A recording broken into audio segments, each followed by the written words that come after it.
Përshëndetje të dashur miq të Albania Times. Jemi këtu përpara jush për të sqaruar gjithë amullinë e krijuar ditën e dieshme nga një njoftim që kemi marrë nëpërmjet medias dhe konkretisht lajmin e parë ka shpërndar televizioni amerikan Fox News, i cili ka thënë apo ka deklaruar se është marrë një mas pezullimi për vizat e 75 vendeve të botës, midis tyre ka qenë e përfshirë Shqipëria dhe Kosova.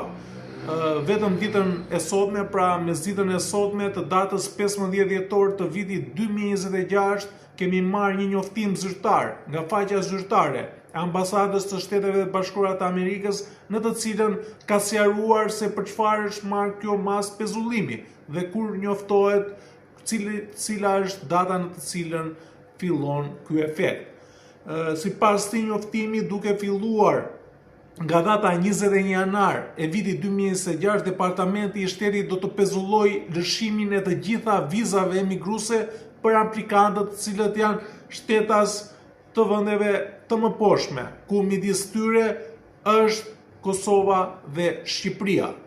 Në këtë njoftim zyrtar thuhet se presidenti Trump ka bërë të qartë se emigrantët duhet të jenë financiarisht të vetë financueshëm dhe të mos përbëjnë barë financiare për amerikanët. Departamenti i Shtetit po kryen një rishikim të plotë të gjitha politikave, rregulloreve dhe udhëzimeve për të siguruar që emigrantët nga këto vende në rrezik të lartë të mos përdorin ndihma sociale në Shtetet e Bashkuara dhe mos të konsiderohen barë publike.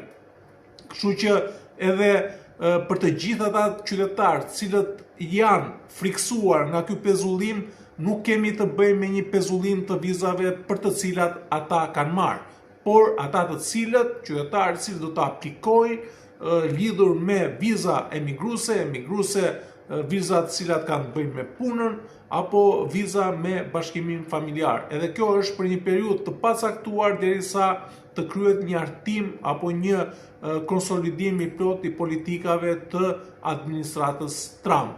Për të gjithë ata që kanë vizat e tyre, ata mos të shqetësohen, sepse mund të udhtojnë lirshëm. Këtu përfshihen edhe vizat turistike apo vizat të tjera të cilat janë marrë për studim apo viza për qëllime biznesi që mundet i nevojitet çdo qytetari shqiptar. Për të gjithë ata që duan një informacion më të detajuar, mund të shkruajnë lidhur me këtë informacion. Faleminderit nga unë, avokat Alban Duraj.